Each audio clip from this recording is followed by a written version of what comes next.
जी प्यारे पाकिस्तानियों, आप कैसे हैं? चौधरी परवेज़ लाई के घर पर जो छापे का मामला था, उसमें जो फर्दर डेवलपमेंट हुई है वो मैं आपकी खिदमत में पेश किए देता हूँ कि जिन अफसरों ने अदालती अहकामात की तौहीन की थी, आज उन्होंने झूठ बोलकर अदालत को भरपूर गुमराह करने की कोशिश की और अपने आप को भी इस मामले से बचाने की भरपूर कोशिश वो करते रहे, लेकिन उनके झूठ का भांडा जो है वो फूट गया। परवेज़ लाई के वकील ने नहायत दानिशमंदी से और माहिराना अंदाज में सारा मामला अदालत के सामने पेश किया। वो फुटेजेस जिनसे पुलिस की बर्बरियत, जुल्म और ज़्यादती और जिस अंदाज से गाड़ी ने, बख्तरबंद गाड़ी ने उनके घर का गेट तोड़ा और फिर अंदर घुसकर जो मामलात हुए वो तमाम फुटेजेस उनके सामने रखी गई। तो इन अफसरान को फिर कल ज़ाती हैसियत में पेश होने के नोटिस भी अदालत ने जो है वो जारी किए और डीजी एंटी करप्शन को भी अदालत में ज़ाती हैसियत में पेश होकर अपना नुक्ता नज़र वाज़े करने के लिए नोटिस जारी किया गया। और जो जस्टिस तारिक सलीम हैं वो उन्होंने इस मामले में ख़ासी गहरी दिलचस्पी लेकर इस मामले को बेहतरीन अंदाज में आगे चलाने के लिए अपना जो रवैया है वो अदालत के सामने पेश किया। इसके अलावा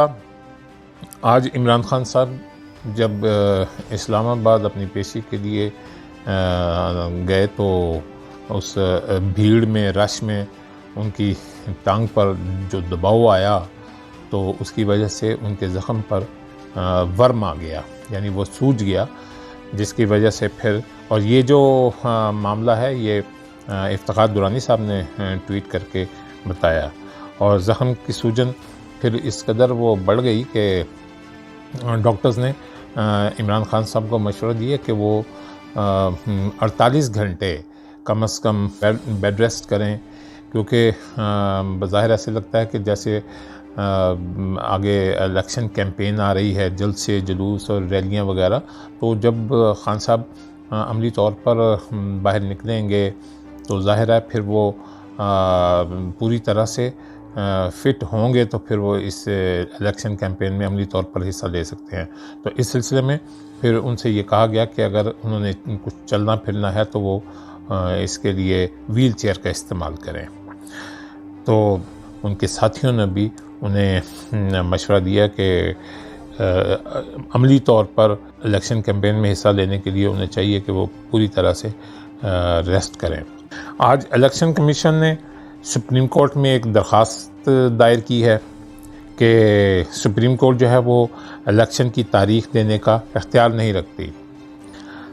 हालांकि देखा जाए तो माजी में भी सुप्रीम कोर्ट ने एक इलेक्शन में 4 महीने की तारीख जो है वो बढ़ाकर आगे की थी।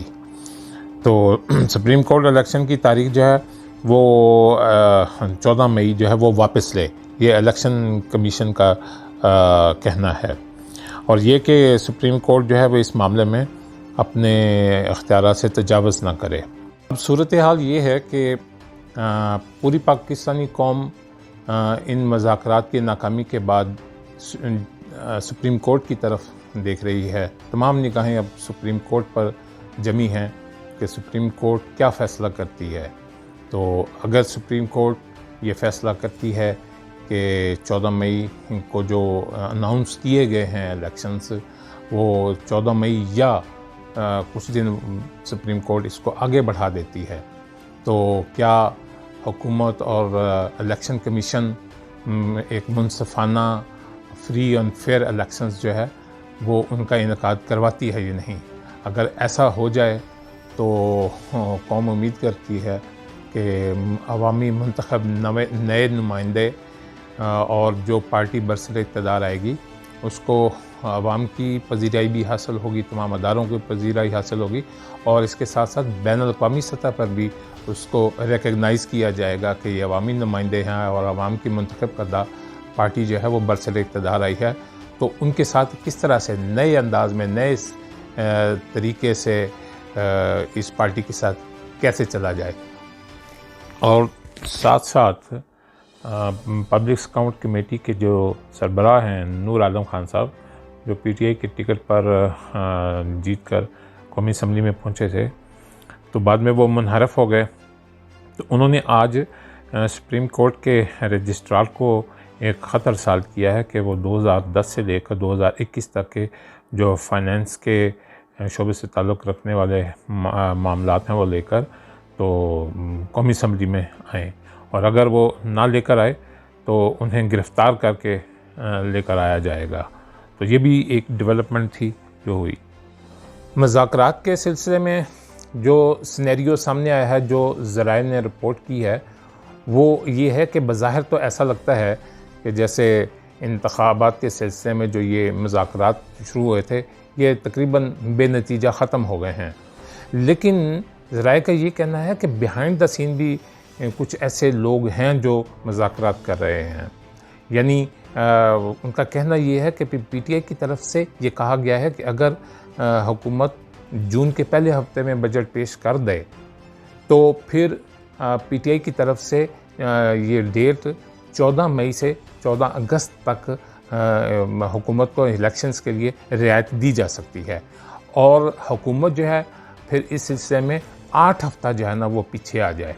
यानी बजाय अक्टूबर के वो फिर 14 अगस्त तक इस तरह से 8 हफ्ते का जो है वो एक गुंजाइश बनती है, वो पीछे आ जाएं, और पीटीआई की तरफ से 12 हफ्ते की गुंजाइश, यानी 14 मई से 14 अगस्त 12 हफ्ते की गुंजाइश बन जाएगी। तो बहरहाल एक बड़ी दिलचस्प सूरत हाल ये सामने आई है। देखें ऊँट किस करवट बैठ। जो फर्दर डेवलपमेंट्स होंगी वो भी आपकी खिदमत में पेश करेंगे। तो इंशाल्लाह दोबारा फिर हाज़िर होंगे आपकी खिदमत में। अल्लाह हाफ़िज़।